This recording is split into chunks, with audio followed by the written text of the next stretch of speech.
a compartir y vamos a hablar de otro tema. ¿Sale, chicos? Profesora, la reabsorción de todos esos iones es lo que comúnmente le llaman retención de líquidos. Exactamente. Si hay reabsorción de sustancias, ¿o a qué te refieres? Ajá, o bueno, médicamente, ¿cómo saben en qué sitio? En retención, ok. Cuando hay retención de líquidos, quiere decir que puede haber una falla. Puede ser que tal vez, por ejemplo, la ADH, que es una hormona que participa en la reabsorción de agua, se esté secretando, ¿no? De manera continua y no haya una regulación hormonal, por así decirlo.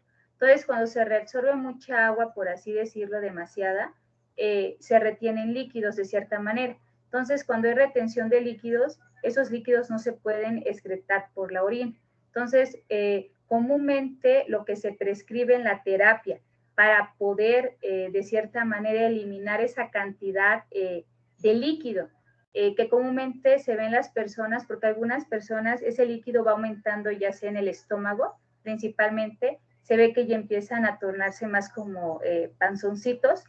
Esto se debe a que hay una mayor reabsorción de agua. Esa agua no se puede, o ese líquido, mejor dicho, no se puede excretar de una forma debida, debido a que pueden tener algún daño hepático, algún daño renal, hay alguna patología. Entonces, lo que se hace es prescribirles en la terapia clínica algún diurético que me permite eliminar ese exceso de líquido, como los que les acabo de mencionar. Ok, gracias. No sé si queda más claro. Gracias. Bueno, entonces vamos a ver otra parte, chicos, también importante. ¿Sí ven mi presentación, verdad, chicos? Sí, por favor.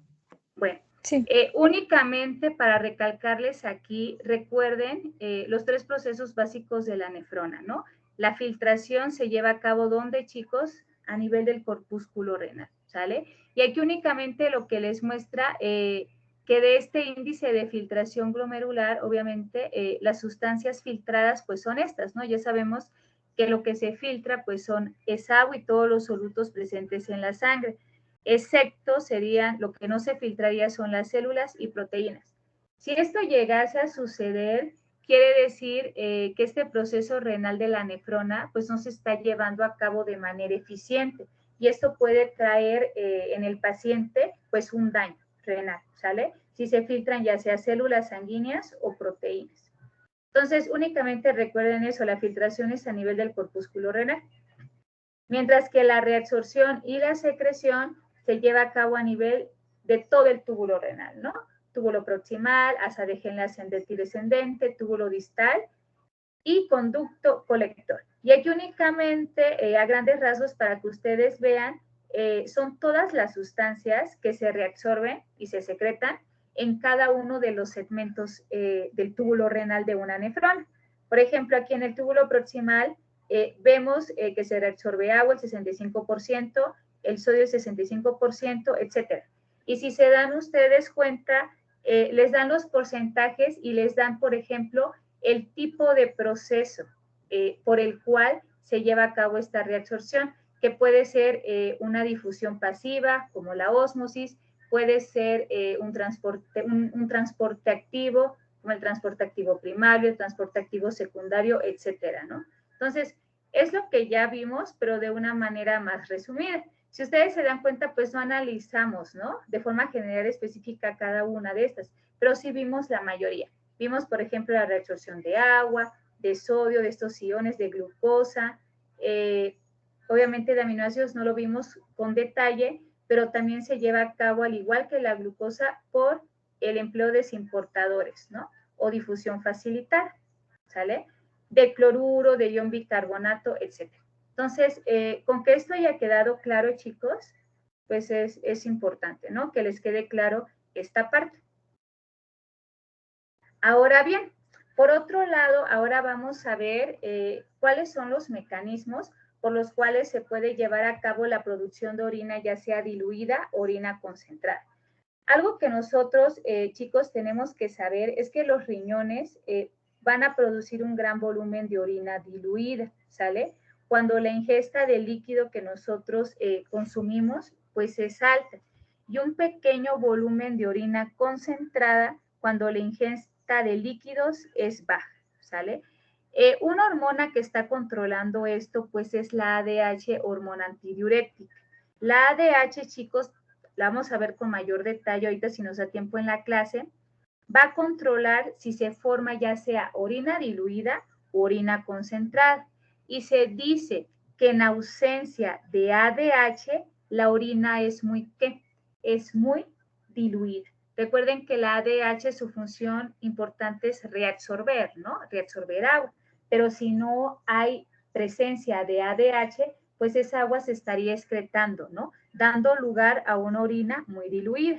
En cambio, una alta concentración de ADH va a estimular una mayor reabsorción de agua y por lo tanto la orina que se va a producir va a ser una orina muy concentrada, ¿sale? Entonces, ahorita lo que vamos a ver es esto, ¿no? ¿Cuáles son los procesos o el proceso por el cual se puede producir esa orina diluida? Cabe destacar que la producción de orina diluida permite a nuestros riñones eliminar el exceso de ¿qué? El exceso de agua, ¿sale?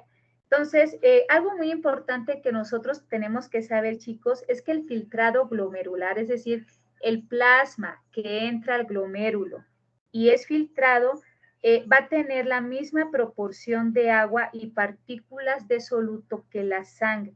Cuando yo hablo de partículas de soluto me estoy refiriendo principalmente a cloruro de sodio, ya sea ciertos solutos como el sodio o el cloruro, ¿no? Básicamente.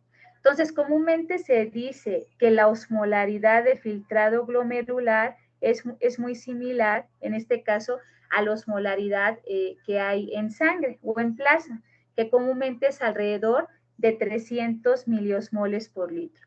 La osmolaridad, chicos, es un término que se mide en esas unidades, miliosmoles por litro, ¿sale? Entonces, hay que recordar que nosotros ya sabemos que una vez que entre el plasma al glomérulo, pues este plasma va a ser filtrado y posteriormente el líquido o que abandona el glomérulo ya se va a denominar el líquido filtrado, ¿sale? Cuando se está formando la orina diluida, se dice que la osmolaridad del líquido de la luz tubular va a aumentar. Entonces, vamos a definir, obviamente, estas estructuras, ¿no? Para que nos vayamos entendiendo. Esto, chicos, pues es una nefrona, ¿sale? Cada una son las secciones. Todo lo que está por arriba de la línea punteada que ustedes ven aquí corresponde a la corteza renal, ¿sale? Y todo lo que está abajo sería ¿qué? Sería la médula renal. Recuerden que todo lo que está aquí, de cafecito, corresponde específicamente al líquido de la luz tubular, ¿sale? Y aquí también hay células tubulares. Entonces, todo es esto. Y lo que ustedes ven en azulito sería el líquido intersticial, ya sea de la médula renal, si está acá abajo, y líquido intersticial de la corteza renal, si está acá arriba, por debajo de la línea punteada, ¿sale? Entonces se dice que cuando se forma principalmente orina diluida, la osmolaridad, como ustedes ven aquí, del líquido de la luz tubular, es decir, la osmolaridad que está aquí dentro de estas estructuras de los túbulos renales, aumenta a medida que esta orina pues fluye por la rama que descendente del asa de Henle, como lo vemos aquí, y disminuye cuando éste circula por la rama que ascendente, ¿sale? Entonces, y todo el conducto colector. Entonces, podemos ver aquí que el líquido filtrado pues tiene una osmolaridad de 300 miliosmoles por litro.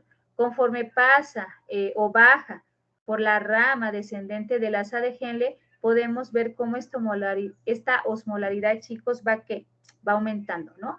De 300 a 350, 550, 750, 900.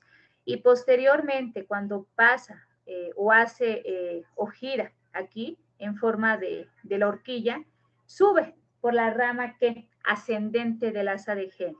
Y ahora esta osmolaridad va a estar como disminuyendo de 900, disminuye a 550, 350, 150, ¿no?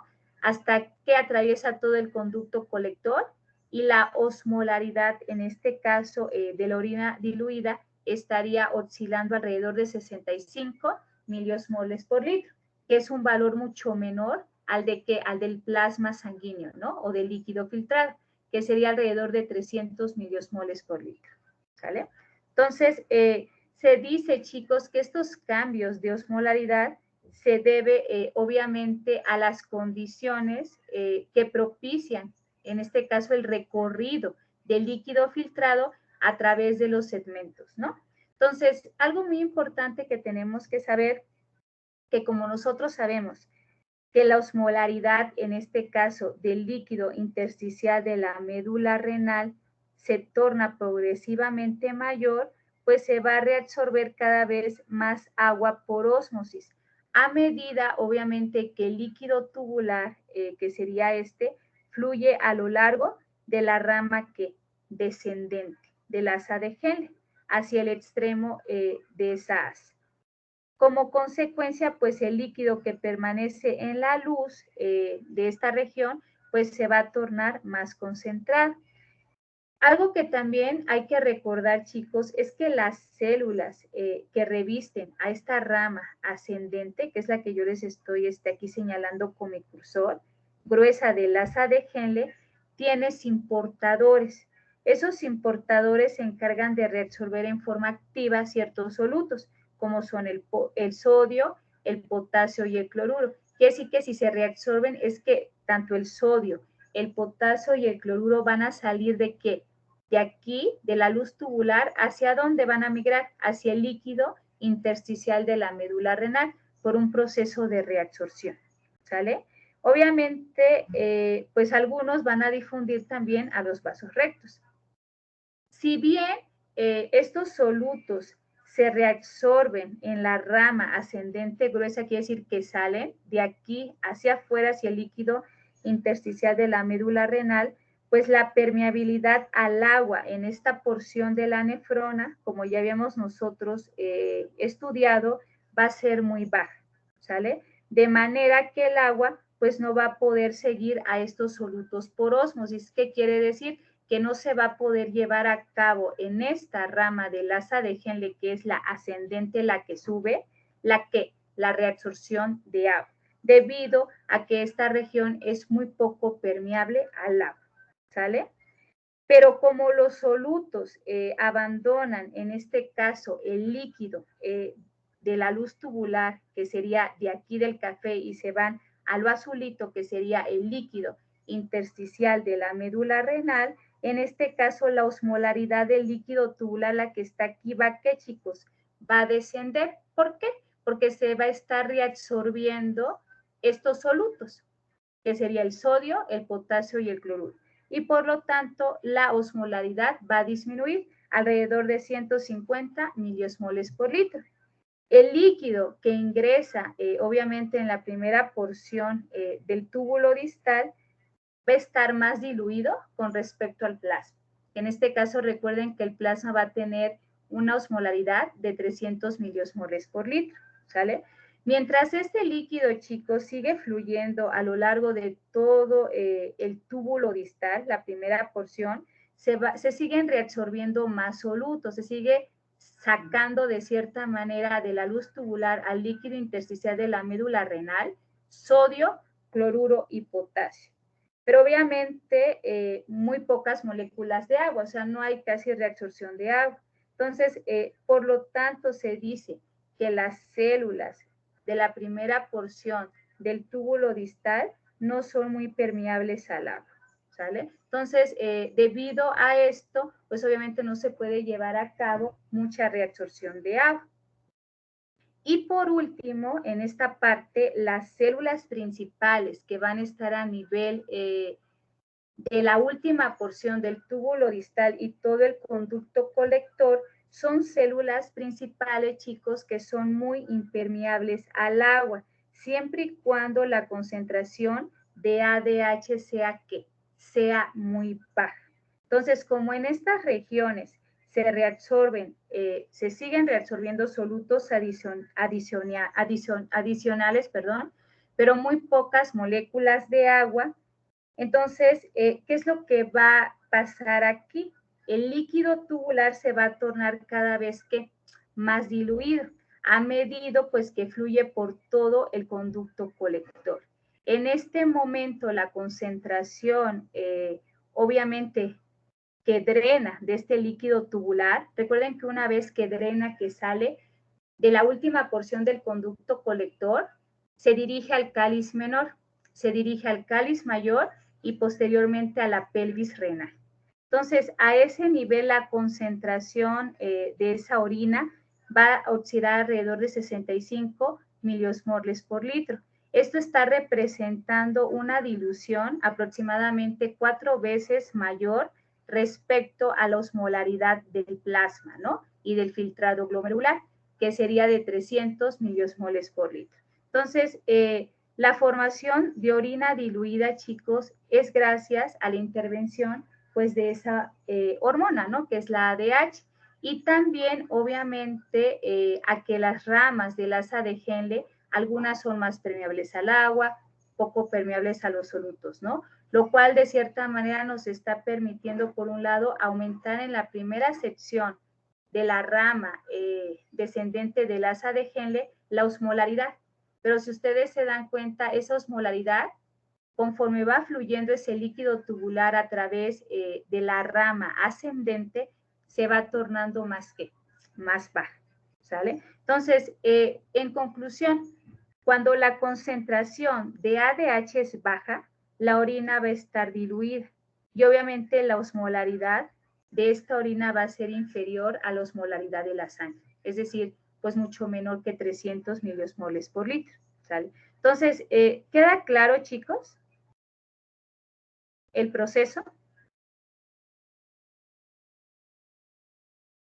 ¿Sí o no, sí, chicos? Sí, o sea, no quiero que se aprendan de memoria, no el proceso, pero que sí entiendan la lógica, ¿no? ¿Por qué observamos estos numeritos? ¿Por qué observamos los otros? Etcétera, ¿sale? Los números me están indicando la osmolaridad en miliosmoles por litro, ¿sale? Esta parte ya sabemos que es la región descendente y ya sabemos que esta es la región ascendente. Ya sabemos que la región descendente es muy permeable al agua y poco permeable a los solutos, mientras que la región ascendente es muy poco permeable al agua y altamente permeable ¿a quién? A los solutos. Cuando hablo de permeabilidad, quiere decir que en esta región ascendente del asa de Henle se lleva a cabo la mayor reabsorción de solutos, pero no la reabsorción de agua, y viceversa. Entonces, ¿queda claro sí o no, chicos? Para que pueda continuar. Sí, profesor. Bueno, entonces, así es como se forma, ¿no? La orina diluida. Ahora vamos a ver otro proceso que pareciese un poco complejo, pero es importante que ustedes lo comprendan. Entonces, comúnmente la producción de orina concentrada va a permitir a los riñones conservar agua. Entonces, recuerden, si producimos orina diluida, me va a permitir a los riñones eliminar el agua, por lógica, ¿no? Porque va a estar más diluida. Pero si yo produzco orina concentrada, pues me va a permitir a nuestros riñones conservar agua. Entonces se dice, y lo vuelvo a repetir, cuando la ingesta de agua es baja o hay mucha pérdida de agua, pues los riñones, ¿qué es lo que van a hacer? Se van a encargar de conservar el agua mientras le eliminan, ¿sale? Entonces, bajo la influencia de la ADH, los riñones son capaces de producir un pequeño volumen de orina muy concentrada. Entonces, si está presente la ADH, se va a producir orina concentrada. Si está ausente, se va a producir orina diluida, ¿sale?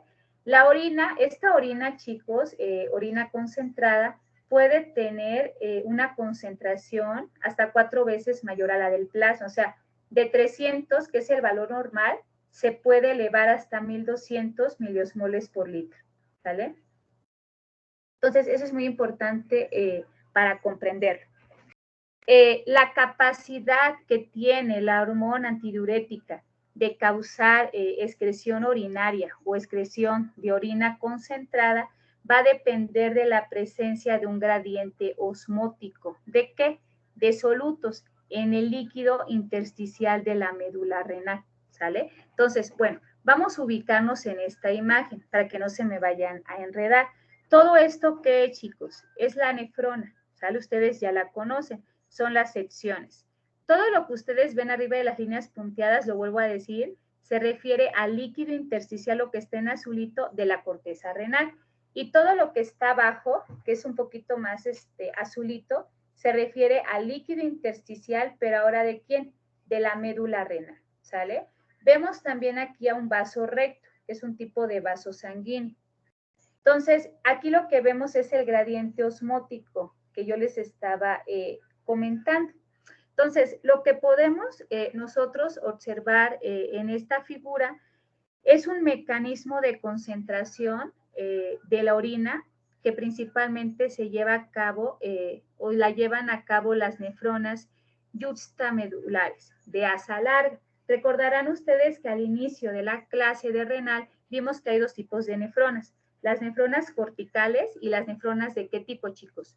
Yuxtamedulares, ¿sale? Entonces recuerden que yo les había comentado que las nefronas yuxtamedulares son las que tienen las asas de Henle más largas y que son muy importantes porque van a participar en la formación de orina diluida, orina concentrada. Entonces, por eso es que aquí les voy a explicar el mecanismo de concentración de la orina en las nefronas yuxtamedulares del asa de Henle, ¿sale? Entonces, la formación, chicos, de orina concentrada va a depender de qué? De las altas concentraciones de solutos que pueden estar presentes en el líquido intersticial de la médula renal. ¿Cuáles solutos? Pues básicamente sodio y cloruro, ¿no? Y también puede ser potasio. Entonces, ¿hasta ahí vamos bien, chicos? ¿Sí me van siguiendo, chicos? Sí. Bueno, entonces, la línea verde que ustedes ven aquí, chicos, indica la presencia de desimportadores, sodio, cloruro y potasio, que se van a encargar de reabsorber en donde, en la rama gruesa del asa ascendente de Henle, moléculas de sodio y cloruro, ¿sale? O sea, van a reabsorber al mismo tiempo estos iones hacia el líquido intersticial de la médula renal, ¿sale? Por eso ven que la flecha va de adentro hacia afuera. Hay un proceso de reabsorción, ¿sale? Esta porción de la nefrona, lo vuelvo a decir para que lo entiendan, pues es relativamente impermeable al agua y también a otra molécula que es urea. ¿Qué quiere decir? Que a este nivel no podemos llevar a cabo reabsorción de agua ni reabsorción de urea, ¿sale? A eso se refiere cuando se dice que es muy poco permeable o que es altamente impermeable, ¿sale? Entonces, bueno, todas las concentraciones, chicos, que ustedes ven todos estos números, se refiere a la concentración en osmolaridad y se mide en miliosmoles por litro, ¿sale? Entonces, lo que nosotros podemos observar en esta figurita es que la concentración de solutos del líquido intersticial de la médula renal va a aumentar de 300 miliosmoles, que está a nivel de la corteza renal, que es aquí, chicos, hasta alrededor de ¿cuánto? De 1200 miliosmoles por litro. En la profundidad de ¿quién? De la médula renal. Todo esto es médula renal, ¿sale? Este gradiente osmótico aumenta. Se dice, chicos, que los tres solutos principales que contribuyen a este aumento de osmolaridad son sodio, cloruro y urea, ¿sale? Gracias a ellos es que aumenta este gradiente osmótico. Entonces, hay dos factores que ayudan de cierta manera o que contribuyen a crear y a mantener este gradiente osmótico. La primera son las diferencias de la permeabilidad a los solutos y agua y de la reabsorción en las diferentes secciones de las asas de Henle largas, ¿no? Y de los conductos colectores. Gracias a eso, de que una rama es altamente permeable al agua, otra soluto, es que se puede mantener este gradiente osmótico. Esa es una razón.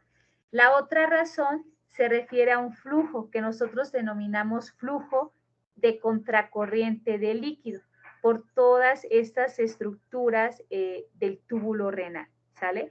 Cuando yo digo, chicos, el término flujo de contracorriente, es un término que va a hacer referencia al flujo de líquido en direcciones opuestas. ¿Qué quiere decir? Que el líquido puede fluir, en este caso, en una dirección descendente hacia abajo, a través de la rama descendente del asa de Henle, y ese mismo líquido ahora puede fluir en dirección opuesta, que en este caso sería sobre la rama que ascendente.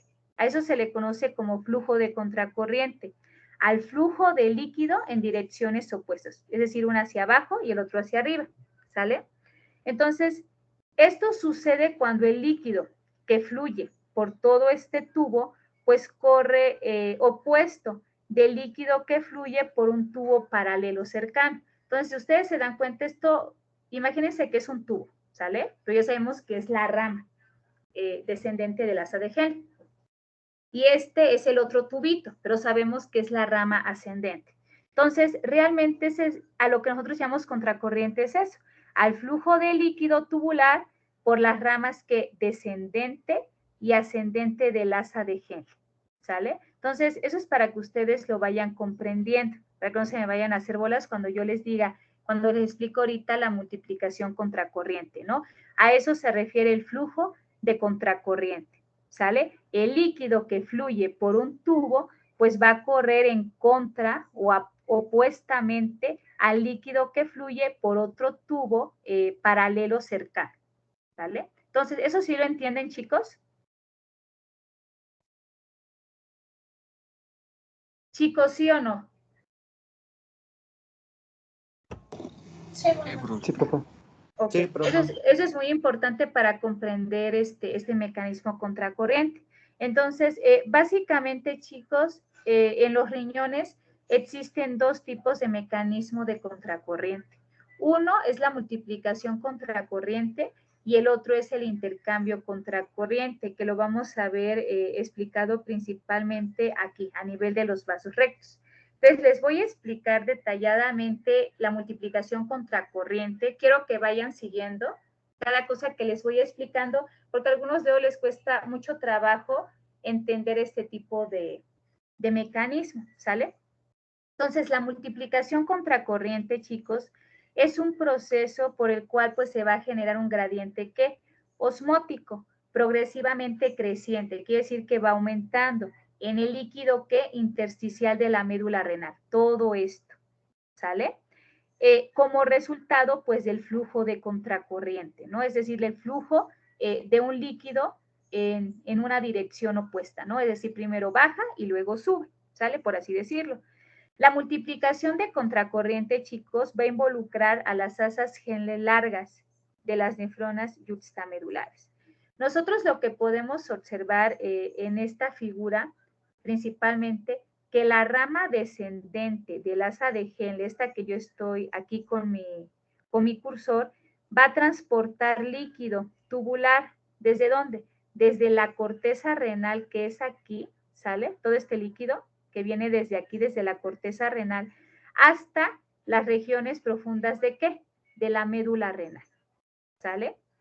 Y obviamente, y la rama ascendente, que sería lo va a transportar en dirección opuesta, ¿sale? Es decir, hacia arriba. Una va a ser, pues, hacia la médula renal y otra lo va a regresar de cierta manera hacia la corteza, ¿no? Para pasar por las diferentes secciones. ¿Hasta ahí vamos bien, chicos? Sí. Ok. Sí. Como el flujo de contracorriente a través de la rama descendente, que es esta, y de la rama ascendente del asa de Henle establece en este caso el gradiente osmótico, ¿en dónde? En la médula renal, se dice que el asa de Henle larga, que sería estas asas de Henle larga, van a funcionar como un multiplicador de contracorriente. ¿Cómo? Pues haciendo de cierta manera que los riñones utilicen este gradiente osmótico para poder excretar orina de qué tipo, concentrada, ¿sale? Entonces, la producción de orina concentrada tiene lugar por los siguientes pasos que les voy a explicar. El paso número 1. El paso número 1, chicos, involucra a los importadores de las células de la rama ascendente gruesa, que serían estos, los que están en verde. Estos importadores pues van a causar la reabsorción de moléculas de sodio y cloruro, obviamente, ¿en dónde? En la médula renal, es decir, todo esto azulito se va a reabsorber, ¿sale? Estas moléculas de la luz tubular, ¿hacia dónde? Hacia la médula renal o líquido intersticial de la médula renal, ¿sale? Nosotros sabemos que en esta rama ascendente gruesa del asa de Henle, estos importadores pues van a reabsorber sodio y cloruro del líquido de la luz tubular, ¿hacia dónde? Hacia la parte azul, chicos, que es la médula renal, ¿sale? Sin embargo, lo vuelvo a repetir, este segmento pues no reabsorbe agua, porque las celulitas que están aquí presentes pues son impermeables al agua. Por lo tanto, debido a que se reabsorben estos solutos, pero no se puede reabsorber agua, se van a acumular tanto sodio y cloruro, ¿en dónde, chicos? En el líquido intersticial de la médula, ¿sale? Entonces, hasta ahí vamos bien. Obviamente, las altas concentraciones de estos solutos, pues va a incrementar la osmolaridad o el gradiente osmótico, mejor dicho, el gradiente osmótico, ¿en dónde? En la médula renal. Entonces, hasta ahí vamos bien en el primer paso, chicos. ¿Qué sería este? ¿Sí o no, chicos? Sí, profe. Bueno, el segundo paso, chicos. El segundo paso se refiere al flujo de contracorriente a través de las ramas descendente y ascendente del asa de Henle. Este flujo contracorriente, chicos, establece un gradiente osmótico. ¿En dónde? En la médula renal. Entonces, como nosotros sabemos que el líquido tubular pues se va a mover, todo lo que está aquí, cuando yo hablo de líquido tubular, ustedes se tienen que ubicar al líquido que está fluyendo por todas estas secciones, ¿sale? Todo esto que está fluyendo aquí en lo amarillito o cafecito. Entonces, como el líquido tubular se va a mover constantemente de la rama descendente a la rama ascendente del asa de Henle, pues la rama ascendente gruesa va a reabsorber en forma constante ¿qué? Iones sodio y cloruro, ¿sale? Por lo tanto, el sodio y el cloruro reabsorbidos, como lo vemos aquí, pues se van a concentrar cada vez más ¿en dónde? En la médula renal, en el líquido intersticial de la médula renal, es decir, aquí en todo lo azulito, ¿sale? Lo que va a generar un gradiente osmótico que va a variar de 300 miliosmoles por litro en la médula externa, que sería esta primera porción, hasta 1200 miliosmoles por litro en la parte profunda de ¿quién? De la médula interna, ¿sale?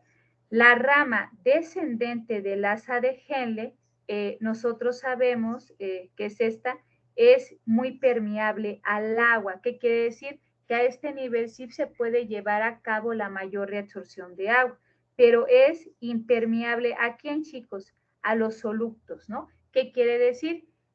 Que tanto el sodio y el cloruro en esta rama no pueden ser reabsorbidos, ¿sale? Excepto a quién, a la urea. Entonces, vamos a ver más adelante que además de reabsorberse agua, esta porción del asa de Henle también permite la reabsorción de urea, ¿sale?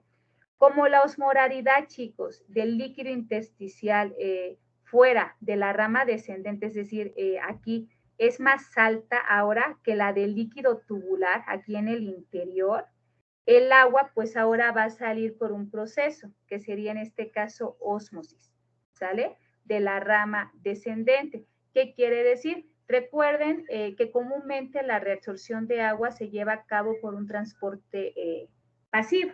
Principalmente un ejemplo de transporte pasivo sería la ósmosis, ¿sale? Entonces, debido a esto, es que nosotros, de cierta manera, se puede reabsorber estas moléculas de agua, ¿sale?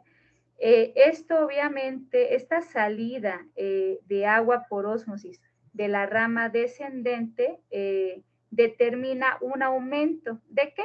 De la osmolaridad del líquido tubular, ¿sale, chicos? No sé si me van siguiendo. Si hay reabsorción de agua, obviamente, y no hay reabsorción de solutos, quiere decir que los solutos pues van a permanecer aquí.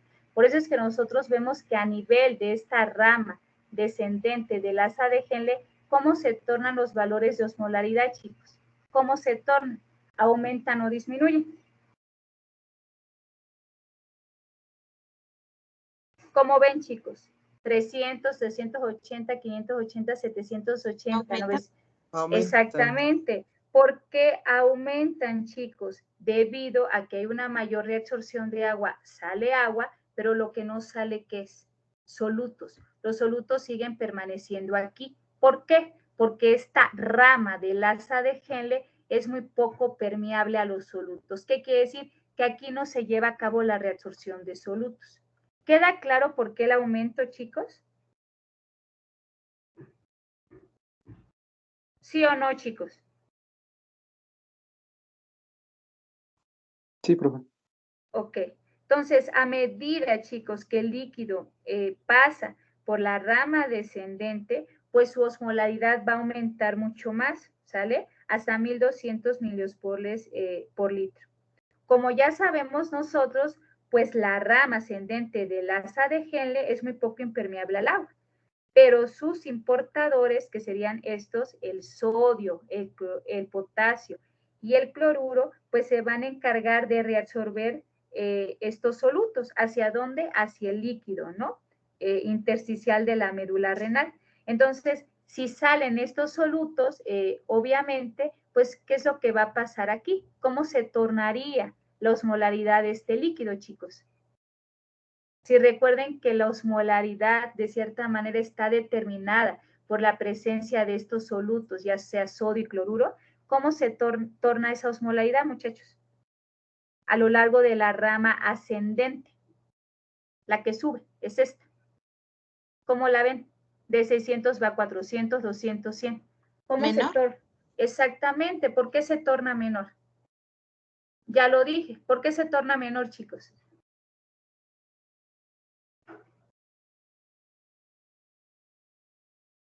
¿Por qué, chicos, se torna menor? ¿Por la concentración de los solutos? ¿En dónde?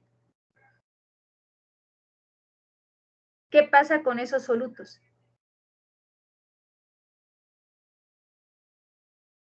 Si la osmolaridad está determinada por la presencia de determinados solutos y aquí en esta región disminuye esa osmolaridad, ¿qué está pasando con esos solutos, chicos? ¿Se están qué? Saliendo, ¿no? Ok, a ese término de salir del líquido de la luz tubular al líquido intersticial de la médula renal, ya fisiológicamente, si hablamos ya como fisiólogos, como químicos que son, ¿cómo se llama ese proceso? ¿Reabsorción? Exacto. O sea, es lo que quiero que ustedes comprendan, el por qué estamos viendo, por un lado, un aumento en esos numeritos de esa osmolaridad y luego en una disminución. Todo está regido, ¿por qué? Por estas ramitas, que unas son más permeables a solutos, unas permiten mayor reabsorción de solutos, mayor reabsorción de agua, ¿sale? Entonces, a ver, chicos, cuando yo les hable, porque a veces se me confunden, cuando yo les diga que hay mayor permeabilidad a solutos, mayor permeabilidad al agua, es lo mismo o sinónimo que decir que hay mayor reabsorción, ¿sale? Pero cuando yo les digo que hay menor permeabilidad a solutos o al agua, quiere decir que no hay reabsorción. ¿Sí me explico? ¿Sí o no, chicos? Sí, profesora. Sí. Ok, entonces recuerden ustedes aquí, el líquido tubular o el líquido filtrado se va a tornar cada vez más concentrado a medida que fluye por la rama que descendente y cada vez más diluido a medida que fluye a lo largo de la rama ascendente del asa de Henle. ¿Queda claro este segundo paso, chicos? Gracias pues al flujo de contracorriente, ¿no? ¿Sí o no, chicos? Para explicar el tercer paso. ¿Sí? Bueno, no quiero que se aprendan de memoria esto, pero sí que lleguen a comprender, o sea, estos fenómenos. Pues eso les tiene que quedar muy bien clara cuáles son las funciones de cada uno de los segmentos de la nefrona, ¿no? Y aquí específicamente de la rama ascendente y descendente del asa de Henle. Ahora bien, el tercer paso, las células principales que ustedes recordarán están presentes en la última región del túbulo distal, que sería todo esto, y conducto colector, aquí les dice, reabsorben más agua en presencia de ¿qué? De ADH. Y también observaremos que además de reabsorber agua, también se encargan de reabsorber ¿qué? Urea, ¿sale? Entonces, cuando la ADH está presente o está aumentada, la permeabilidad al agua de las células principales obviamente va a aumentar. Y el agua que ustedes ven aquí, pues se va a desplazar rápidamente. ¿Por qué proceso? Por ósmosis, es decir, del líquido de la luz tubular, ¿hacia dónde, muchachos? Hacia el líquido intersticial de la médula renal, ¿sale? Y después, obviamente, a los vasos rectos. Con la pérdida de agua que nosotros vemos aquí, la urea, obviamente que es otra sustancia, va a permanecer en el líquido tubular del conducto colector. Esta es la urea, ¿sale? Y obviamente a este nivel pues se va a concentrar más. Como las células de los tubos, que serían estos, del conducto colector, a la profundidad de la médula renal, son permeables a la urea, es decir, a este nivel, esta urea puede difundir del tubo, como lo vemos aquí, hacia el líquido intersticial de la médula renal, ¿sale? Es decir, puede salir, pero únicamente en las células que están localizadas en la región más profunda de la médula renal. Es decir, la urea no puede reabsorberse a este nivel del agua, es decir, aquí, al inicio, sino que es al final, ¿sale? Entonces, aquí vemos a este nivel cómo se va reabsorbiendo, ¿qué? Se va reabsorbiendo agua. Entonces, si ustedes comprenden, si se reabsorbe agua, obviamente, ¿qué es lo que va a pasar aquí? Si se dan cuenta, esta osmolaridad ahora se va a tornar, ¿qué, chicos? ¿Cómo ven aquí? ¿Qué está pasando?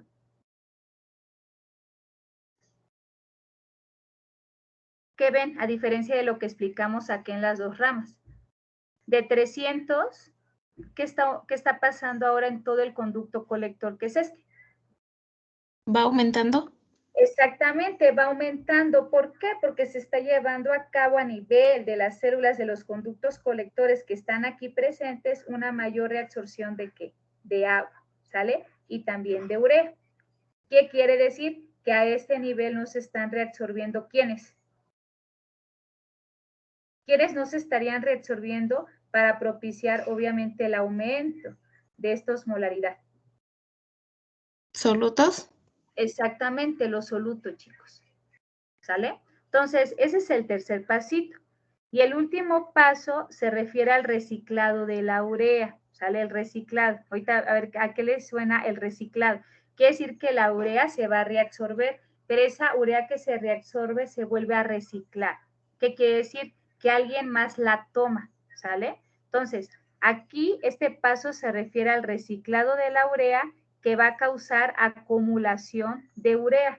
¿En dónde? En la médula renal, ¿sale? Eso es muy importante. Entonces, de forma muy general, chicos, a medida que nosotros estamos acumulando urea en el líquido intersticial, que sería esto azul, esta urea, como se dice aquí, se reabsorbe. ¿Se acuerdan? Les dije, se reabsorbe en la porción terminal. Creo que, espérenme tanto, chicos. Creo que sin querer dejé de compartir. Ya no ven mi presentación, ¿verdad? No. Ok. Espérenme, chicos. Sin querer dejé de compartir. Ok. Entonces, al inicio yo les dije que en esta final, en esta porción final del conducto colector, se reabsorbe urea. Pero el reciclado de urea, ¿en qué consiste? Que esta urea que fue reabsorbida aquí del conducto colector hacia el líquido intersticial de la médula renal, ahora va a difundir. ¿Hacia dónde, chicos? A la rama, obviamente por un lado a la rama que está la flecha blanca, descendente del asa de Henle, y a la rama que ascendente delgada del asa de Henle, ¿sale? Que también estos dos segmentos son permeables a la urea. ¿Qué significa que sean permeables? Que tanto esta rama, la porción delgada de la rama ascendente, como la descendente pueden o tienen la capacidad de poder reabsorber esta sustancia, que es la urea, ¿sale? Entonces, a medida, chicos, que el líquido fluye a lo largo de la rama ascendente, como vemos aquí que sería esta, de la rama ascendente gruesa, llega a la porción inicial del túbulo distal y posteriormente recorre todo el conducto colector, pues la urea va a permanecer siempre en la luz. ¿Por qué? Porque las células de estos segmentos son impermeables a ella.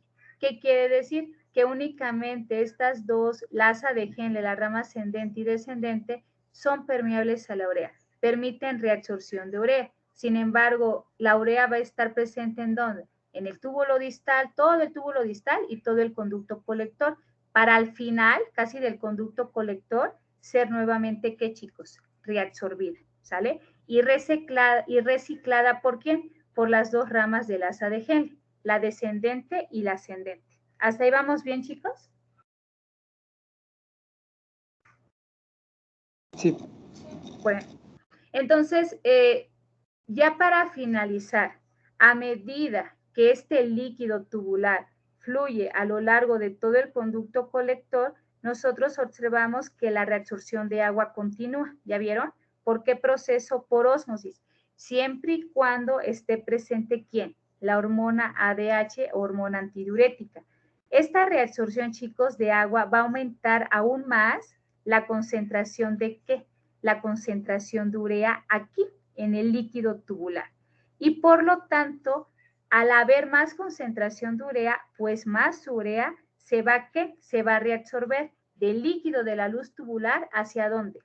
Hacia el líquido intersticial de la médula renal, que sería todo esto azulito. Y se repite el ciclo, se vuelve otra vez a reciclar por las dos ramas que les había mencionado, la rama descendente y la rama ascendente, la porción específicamente delgada. De esta manera, pues la reabsorción de agua del líquido tubular de los conductos colectores va a promover, por un lado, la acumulación de ¿qué? De más urea en el líquido intersticial de la médula renal, lo cual a su vez pues va a promover una mayor ¿qué? Reabsorción de agua, ¿sale? Entonces, los solutos, chicos, que permanecen aquí en el líquido tubular en la luz de todo el conducto colector, se van a concentrar más. Es decir, ¿cuáles solutos? El sodio, el potasio y el cloruro. Y por lo tanto, la orina va a ser muy ¿qué? Va a ser muy concentrada, llegando alrededor de ¿cuánto? De 1200 miliosmoles por litro, ¿sale? Entonces, ya se dieron cuenta, chicos, de lo complejo que puede ser, bueno, un poco, ¿no? Por así decirlo para algunos, la formación de orina concentrada mediante, pues, este método, ¿no? Multiplicación de contracorriente. Entonces, más o menos, ¿sí me siguieron, chicos? Durante esta ruta. Sí, profesora. Eso, chicos, explica este mecanismo, este proceso, que es multiplicación de contracorriente. Pero recuerden que hay otro, además de este mecanismo de contracorriente, que es la multiplicación contracorriente, hay otro, que es el intercambio de contracorriente, y ese se explica con esta imagen, el de los vasos rectos. Entonces, la multiplicación contracorriente, recuerden, proceso por el cual se genera un gradiente osmótico, ¿vale? Creciente en el líquido intersticial de la médula renal como resultado, pues, del flujo contracorriente, ¿no? Es decir, la dirección opuesta de este flujo, de este líquido tubular, ¿no? A través de la rama descendente y ascendente del asa de Henle. Pero también hay otro mecanismo, que es el intercambio contracorriente, su nombre lo dice. En el intercambio de contracorriente es el proceso por el cual los solutos, que es el sodio, el cloruro y como lo vemos aquí, el agua, se intercambian de manera pasiva entre la sangre de los vasos rectos, que sería estos chicos, y el líquido intersticial de la médula renal, que sería esto, como resultado del flujo de contracorriente. Si se dan cuenta, eso es un flujo contracorriente. ¿Por qué? Porque baja a través de la rama, ya no es del asa de Henle, sino de la rama descendente del vaso recto, pero este líquido vuelve a ¿qué? Vuelve a subir a través de la rama ascendente que sube del vaso recto, ¿sale? Esto obviamente es el flujo contracorriente, ¿sale, chicos? Entonces, en eso consiste el intercambio. Aquí lo que nosotros podemos observar es que los vasos rectos pues también están formados por dos ramas, ¿no? La rama descendente y la rama ascendente, y que estas dos ramas son paralelas entre sí, respecto, obviamente, a las asas de Henle. Entonces, así como el líquido tubular, como lo vimos aquí, fluye en direcciones opuestas en las dos ramas del asa de Henle, pues en este caso la sangre que vemos nosotros aquí va a fluir en direcciones opuestas en la parte descendente y ascendente de ¿qué, chicos? De los vasos rectos, ¿sale? Entonces, como el flujo contracorriente, que se forma obviamente por esto que ya les había comentado, entre las ramas descendente y ascendente de los vasos rectos permite el intercambio de solutos y agua entre la sangre y la médula renal, se dice que ahora los vasos rectos funcionan como un intercambiador de contracorriente. Entonces, así como las asas largas de las nefronas yuxtamedulares, chicos, funcionan como un multiplicador de contracorriente, ahora los vasos rectos estarían funcionando como un intercambio de ¿qué? De contracorriente. ¿Sale, chicos? Entonces, de forma muy general, chicos, ya sabemos nosotros que la sangre que ingresa en los vasos rectos va a tener una osmolaridad de ¿cuánto? Es de 300, es la normal, de 300 miliosmoles por litro. A medida que circula por la parte descendente hacia la médula renal, es decir, esta parte donde el líquido intersticial se vuelve más concentrado, específicamente, el sodio y el cloruro y la urea van a difundir, ahora al revés, desde el líquido intersticial hacia dónde, chicos, a la sangre. Y el agua pues va a difundir de la sangre hacia el líquido intersticial. Pero después de que aumenta esta osmolaridad, pues la sangre circula hacia la parte ¿qué? Ascendente, que sería esta, ¿no? Del vaso recto. Ahí la sangre fluye a través de una región donde el líquido intersticial se va a tornar de cierta manera cada vez que, chicos, cada vez más concentrado, ¿sale? Entonces, si ustedes se dan cuenta, este es un proceso, esos son pues dos tipos de procesos que llevan a cabo de cierta manera nuestros riñones. Son dos tipos de mecanismos de contracorriente. Uno, la multiplicación contracorriente, que se lleva a cabo pues gracias a esto, a las asas de Henle y todos estos segmentos. Y el otro sería el intercambio contracorriente, ¿sale? Entonces, ya para concluir esta parte, mientras el asa de Henle larga, como vemos aquí, establece el gradiente osmótico, chicos, en la médula renal por el mecanismo multiplicación contracorriente, los vasos rectos mantienen este mismo gradiente osmótico de la médula renal, pero ahora por el otro mecanismo, que es el intercambio de contracorriente, ¿sale? Entonces, con eso, chicos, terminaríamos esa explicación de mecanismo contracorriente, ¿sale? Entonces, ¿les queda claro, chicos, a grandes rasgos? ¿Chicos? ¿Sí? No quiero que se aprendan, o sea, de memoria lo que ocurre, pero sí que ustedes entiendan a grandes rasgos estos mecanismos de concentración de la orina, ¿no? Por un lado, el multiplicación contracorriente, que realmente se establece gracias a las asas largas de Henle, de estas nefronas yuxtamedulares, y el otro es el intercambio contracorriente, que se establece gracias a la existencia de los vasos rectos, ¿sale? Entonces, bueno, chicos, ya para explicarles la depuración renal son la 1:10. ¿Qué les parece? Entonces voy a dejar de compartir. ¿Qué les parece que les doy un descanso? Ya son 2 horas. ¿Vale? Ya son 2 horas, chicos. Tengo yo la 1:11, 10, 15, 25, 30. ¿Qué les parece si regresamos a la 1:35? Sí, maestra. ¿Sale? Para continuar con la clase. ¿Sale, chicos? Entonces, pues, vayan a comer algo, un dulce, X cosas. Sé que pues tienen clase muy temprano desde las 7, entonces pues también se agobian, ¿no? Porque son clases seguiditas. Entonces vayan por un dulce para aumentar los niveles de glucosa y me puedan seguir poniendo atención a lo que les estoy